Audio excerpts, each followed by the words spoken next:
Assalamualaikum warahmatullahi wabarakatuh. Selamat sore, salam sejahtera bagi kita semua. Semoga sahabat-sahabat semua selalu dilimpahi rezekinya oleh Allah Subhanahu wa taala. Amin amin ya robbal alamin.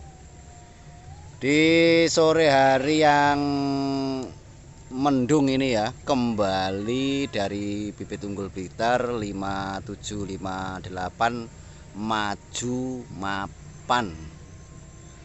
Setiap kita pasti berharap di kehidupan kita, di setiap usaha kita itu berharap ya selalu maju dan mapan ya.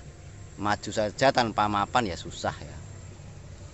Mapan saja tidak ada kemajuan ya juga susah. Makanya kita berpedoman 5758 maju mapan. Semoga harapan yang selalu bibit unggul inginkan ya sesuai dengan apa yang selalu sahabat-sahabat semua penonton setia bibit unggul Blitar selalu juga berharap dan tercapai yang namanya 5758 maju mapan. Amin amin ya robbal alamin. Sahabat, sore hari ini saya ingin kembali mengulas ya bagaimana ketika tanaman itu sedang berbunga, berbuah, berkurang akan kerontokannya ya.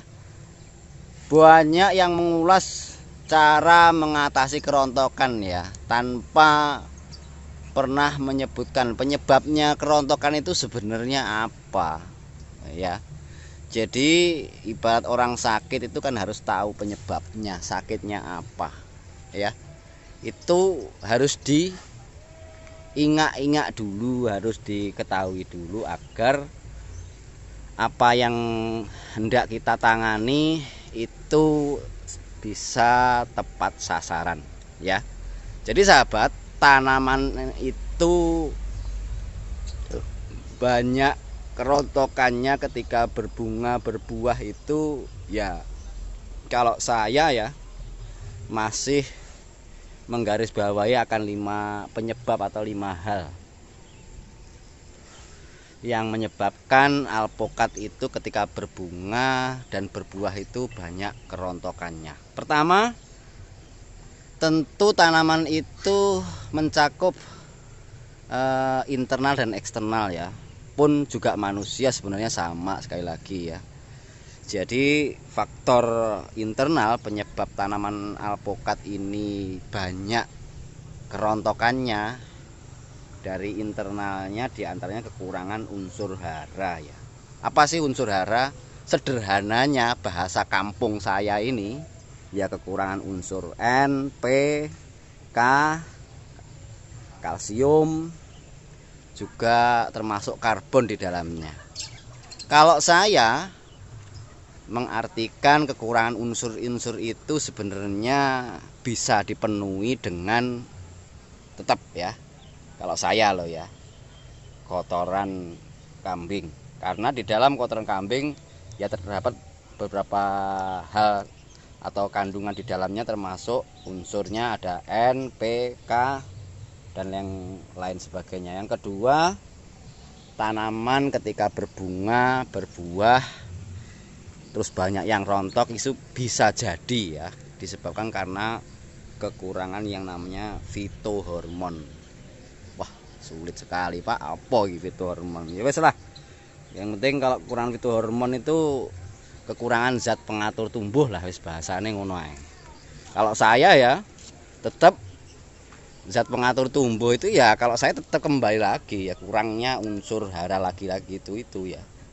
Tetap kalau saya pemenuhan akan kotoran kambing itu sudah mencakup ya permasalahan-permasalahan internal yang meliputi kekurangan unsur hara maupun fitohormon tersebut ya. Yang kedua tentu termasuk di luaran itu tentu dipengaruhi faktor eksternal.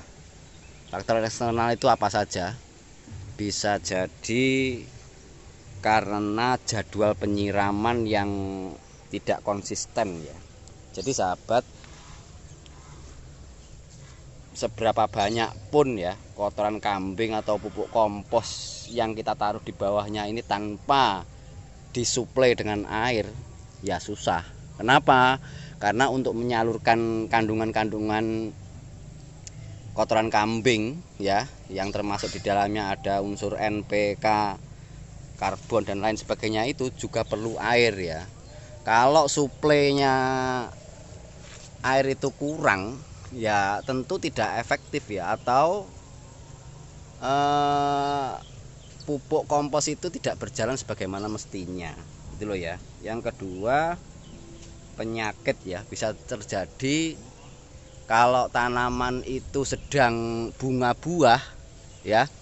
Makanya penyakit itu harus kita bersihkan dulu ya. Jadi ketika tanaman itu sudah mulai berbuah, sahabat, berbunga, semisal semut dan lain sebagainya, itu harus kita bersihkan. Yang baik itu menggunakan pestisida nabati ya sahabat ya. Pestisida nabati itu apa toh? Ya semisal kita fermentasi air kencing kelinci, kambing, sapi, itu bisa dinamakan, itu termasuk kategorinya pestisida nabati ya. Itu yang paling aman, karena kalau kita menggunakan pestisida sintesis atau kimia itu bisa jadi mengganggu ya. Tetapi kalau pengalaman saya, kalau ini kita pakai sintesis atau kimia, yang penting pengaplikasiannya sahabat. Jadi kelihatan tanaman itu sedang mau bunga itu kan kelihatan ya, daunnya nggak cerah, terus ujung-ujung daunnya itu mentulnya kuning-kuning seperti ini loh ya. Ya, kalau mau tunas itu kan pentulannya kan warnanya hijau sahabat, tapi kalau mau bunga, mentul-mentulnya ini ujung-ujung daunnya itu, nah ini itu biasanya warnanya kuning, itu tandanya mau bunga. Nah, ketika masih seperti ini, kita semprot pakai pestisida sintesis, itu masih aman ya sahabat ya. Tapi kalau sudah muncul bunga-bunga seperti ini, kadang kala ya, itu bisa jadi menyebabkan yang namanya kerontokan bunganya ya. Yang kelima, poin yang kelima, penyebab kerontokan itu terlalu rimbun sahabat. Kenapa terlalu rimbun? Jadi sahabat, tanaman itu kalau sedang bunga, itu kebutuhan akan sinar matahari itu kan banyak sekali ya. Kalau terlalu rimbun ya itu susah. Makanya ini lihat ya, terang ya, dari atas sampai bawah itu harus clear ya. Jadi sinar matahari itu dari atas, ujung atas sampai paling bawah itu harus kena. Ini juga sedang berbunga alpukat Miki ya, sudah mulai kelihatan mentil-mentilnya ya. Ini juga di depan saya ini kelut ya, sudah kelihatan mulai mentol-mentol ya. Nah, itu 5 penyebab. Lalu bagaimana kita mengatasi permasalahan tersebut tentunya ya. Jadi sahabat, kalau kita sudah tahu yang namanya kerontokan bunga buah itu karena 5 hal tadi, kekurangan unsur hara, kekurangan fitohormon, jadwal penyiraman air yang tidak rutin, penyakit ya, semut, ulat ya, terlalu rindang. Maka kalau sudah kita ketemu akan hal itu, maka solusi yang pertama kalau saya yang bisa menangkal atau mengurangi angka kerontokan itu ya, pertama, poin pertamanya kan kekurangan unsur ya, kekurangan unsur hara. Kalau saya bisa dicapai atau bisa dipenuhi dari kotoran kambing ya, kita pastikan selalu tersedia kotoran kambing manakala alpukat itu sedang berbunga dan berbuah. Yang kedua, karena kekurangan akan fitohormon itu sudah mencakup ya, ini kotoran kambing ini ya. Yang ketiga, poinnya jadwal penyiraman harus terjaga ya. Jadi kalau sebetulnya sahabat ada hitung-hitungannya ya, kebutuhan air tanaman per tahun itu ya.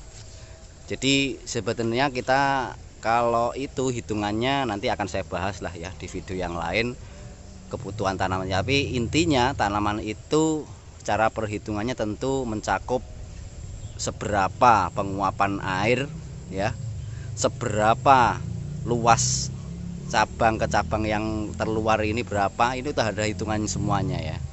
Nanti akan saya bahas di video-video yang lain ya.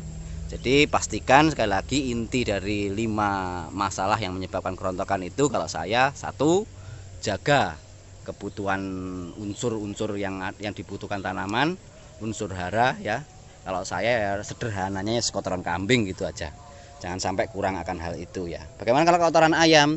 Setahu saya ya, kotoran ayam itu nilai N-nya terlalu tinggi. Jadi ketika ini sedang berbunga seperti kan nggak boleh ya. Kandungan N-nya terlalu tinggi, itu juga menyebabkan kerontokan ya. Makanya kalau saya kotoran kambing ini pas ya, antara N, P, kalium, fosfatnya semua komplit ya. N-nya ada, P-nya ada, K-nya ada. Makanya saya selalu merekomendasi kalau pupuk itu yang oke, yang sudah kita pakai bertahun-tahun itu ya kotoran kambing ya. Kalau ini cukup, airnya kita jaga betul-betul, insya Allah ya, alpukat itu akan sangat berkurang yang namanya nilai kerontokannya ya. Mungkin itu apa yang bisa saya bagi pada sore yang sudah mulai mendung ini, sudah mau turun hujan ya di Blitar ya hari ini ya. Hari Sabtu tanggal 3 Juni ya. 3 Juni apa tanggal berapa ini tadi ya. Semoga ini menginspirasi, semoga ini bermanfaat, dan semoga sahabat-sahabat semua selalu dilimpahi rezekinya oleh Allah Subhanahu wa taala ya. Terus semangat, berbuat baik dan menebarkan kebaikan. Assalamualaikum warahmatullahi wabarakatuh. Mantap.